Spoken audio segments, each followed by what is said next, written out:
Assalaamu calaykum waraxmatullaahi wabarakaatuh. Soo dhawaada saaxiibayaal, waa mar kale iyo muuqaal kale. Muuqaalkanan maanta waxaan ku baran doonaa sidaad uga hortegi lahayd in Facebook accountigaaga laga saaro remembering.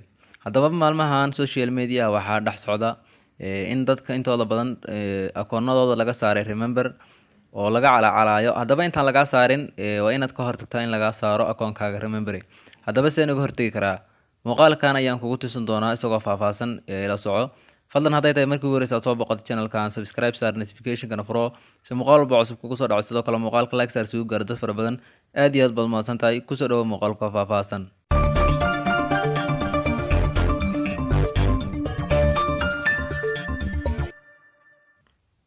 haddii aan muuqaalkeena hore uga waxaad soo furanaysaa Facebook-gaaga. kadib waxaad ku dhufanaysaa saddexda dhibcood. kadib hoos ayaad u yarwadaysaa, waxaad ku dhufanaysaa halka ay ku qoran tahay setting and privacy. kadib qaybtan hoose setting ay ku qoran tahay. kadib qaybta oo koreysa professional ay ku qoran tahay account ayaad ku dhufanaysaa. kadib qaybtan u hooseysa account ay ku qoran tahay ayaad ku dhufanaysaa.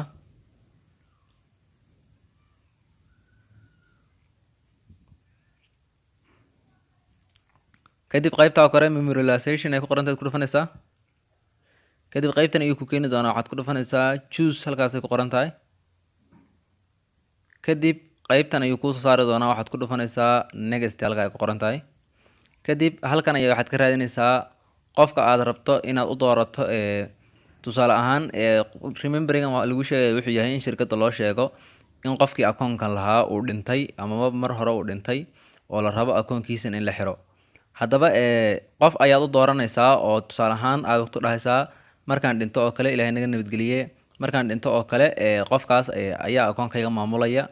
markaas qofka ayaa u dooranaysaa halkan, ama qof aad saaxiibatiin ama akoon kale ood adigu leedahayba ayaad gashanaysaa halkan. marka qofka magaciisa ayaad halkan ku qoraysaa. tusaale ahaan qof kale ayaan ku qorayaan saaxiibana aniga waa kana u koreeya, qofkaas ayaan gashanayaa. markaas taa qofka u daawato kadibna wuxuu ku dhahayaa sendi dheh, oo marka haddii aniga sendi dhaho qofkaas fariin waxaa loo dirayaa inuu maamuli doono qofka akoonka lahaa markuu dhinto, inuu akoonkan maamuli doono. haddaba haddii aniga sendi dhaho wuu u tegayaa, fariinta ayaa saa loogu dirayaa. sida taa ayuuna ku maamulayaa qofkaasi akoonkaaga. haddaba halkan waxaad ujeedaan inuu qofkan hadda inoo dooran yahay. hadla rabta inaad iska saartana remove oo keliya ayaa dhahaysaa, kadibna wuu ka baxayaa. laakiin halkan sida tan iyo ammaanka uu kugu nabadgelayaa, oo markii isdhahaan u sheegay shirkadda qofkii lahaa inuu dhintay, qofkan ayaa dooratay oo waxaa la dhahayaa qof kale ayaa diiwaan gashan, macnaha uu diiwaan gashaday. marka qofkan ayaa kuu saaraanayo, lagaamana jabsanan karo akoonkaaga oo remembering wax lamida lagama saaraayo. marka sida taa iyo amaankaaga kugu nabadgelayaa. fadlan hadday tahay markii ugu horeysa aad soo booqatay kanaalkan subscribe saar notification-kana furo si muuqaal walba cusub kugu soo dhaco.